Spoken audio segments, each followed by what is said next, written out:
යේසුස් වහන්සේ සමග අලුත් සිතක් ඇති කරගන්න. යේසුස් ක්‍රිස්තුස් වහන්සේගේ නාමයෙන් ඔබ ඉතාමත්ම ආදරෙන් පිළිගන්නවා. අද දවසේ අපි කල්පනා කරන්න යන දෙයක් තමයි යේසුස් වහන්සේගේ ගතිගුණ.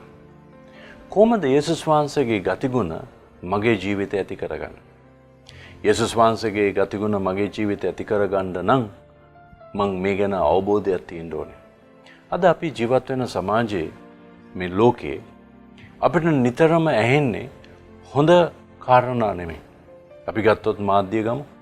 ඒ මාධ්‍ය හරහා කතා කරන හැම දෙයක් ගත්තොත් වැඩිපුරම කතා කරන්නේ අපේ ජීවිතයේ අනික් සුබවාදී නැති පැති ගැන.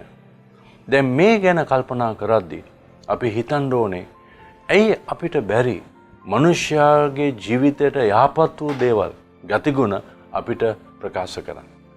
දැන් මේ ගැන බයිබලයේ අපිට ඉතාමත්ම අලංකාර ලෙස පවුල්තුමා රෝම පොතේ 12 වෙනි පරිච්ඡේදයේ පළවෙනි පද දෙක මෙසේ සඳහන් කරනවා.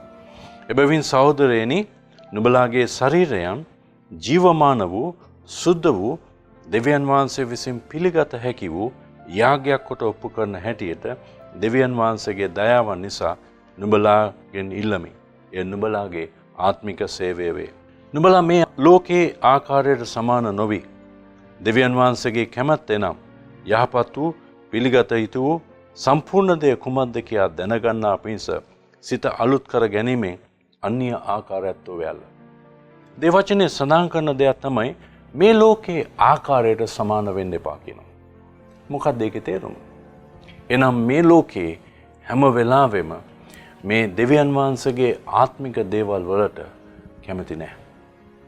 ඒ දේවල් ඉදිරිපත් කරන දේවල්, ගෙනෙන යෝජනාවල්, ගෙනෙන මෝස්තර, ගෙනෙන ගොඩක් දේවල් ඊතරම්ම අපේ ආත්මික ජීවිතයට හොඳ තත්වයක් ගෙන දෙන්නේ නැහැ. මේ නිසා යේසුස් වහන්සේ ගැන කල්පනා කරද්දී මේ ගතිගුණ ඇති වෙන්න නම් මේ දේවචනේ කියන දෙයක් තමයි දෙවියන් වහන්සේගේ කැමැත්ත අපි දැනගන්න ඕනේ. මේ දෙවියන් වහන්සේගේ කැමැත්ත දැනගන්න බෑ ලෝකේ කාරණාවලුත් දෙවියන් වහන්සේගේ කාරණාවල් මේ දෙකම එකට තියාගෙන. අපි මුලින් කැමති වෙන්න ඕනේ මේ ලෝකේ ආකාරයට සමාන නොවෙන්න ඕනේ කියන තීරණයකට අපි ඉන්න ඕනේ. ඒ කියන්නේ මම ලෝකේ තිබෙන සමහර කාරණාවල් අපේ ජීවිතයෙන් අයින් කරන්න අපිට පුළුවන්කම තියෙන්න ඕනේ.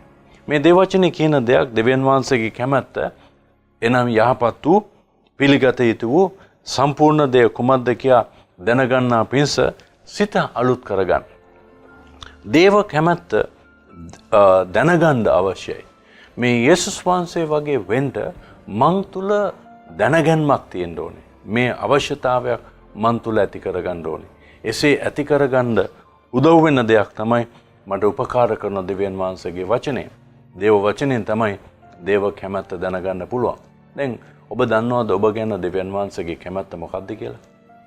ඒතර දෙවියන් වහන්සේගේ කැමැත්ත දැනගත්තොත් ඒ කැමැත්ත තමයි ඔබේ ජීවිතයේ වෙන්න ඕන හොඳම දේ. වෙන දෙයක් නෙමෙයි. ඒතර මේ ලෝකයේ අය මොන කාරණාවල් කිව්වත්, මේ ලෝකයේ අය මොන විදියේ තීරණ වලට ආවත්, නමුත් ඔබ දන්නවනම් දෙවියන් වහන්සේගේ කැමැත්ත මේකයි කියලා, ඒක තමයි කරන්න ඕනේ. දැන් මේ දේව කැමැත්තේ කාරණා තුනක් ගැන කියනවා. එකක් තමයි ඒක යහපත්. ඒක ඔබට යහපත්, ඒක මට යහපත්, මගේ සමාජයට යහපත්. ඒ වගේම දෙවියන් වහන්සේගේ කැමැත්ත හැම වෙලාවෙම පිළිගන්න පුළුවන්. හැමෝටම පිළිගන්න පුළුවන්. ඒ වගේමයි ඒක සම්පූර්ණයි. අඩුපාඩු නැහැ. මේ ලෝකයේ ඉදිරිපත් කරන හැම දෙයකම හැම පැත්තම යහපත් නැහැ. සම්පූර්ණ නැහැ.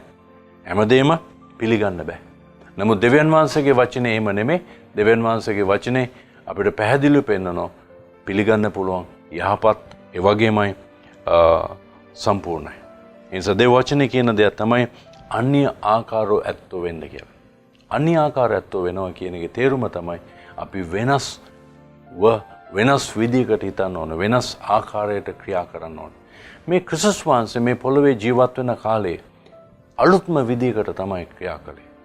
ඒ සම්පූර්ණයෙන්ම වෙනස් ආකාරයේ ක්‍රියා කළා. වෙනස් විදියට ක්‍රියා කළා. ඒ ගැන අපි කල්පනා කරන්න ඕනේ. අපි යාඥා කරමු.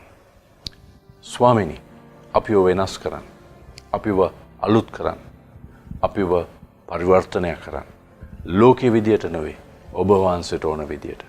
යේසුස් වහන්සේගේ නාමයෙන්මයි. ආමෙන්.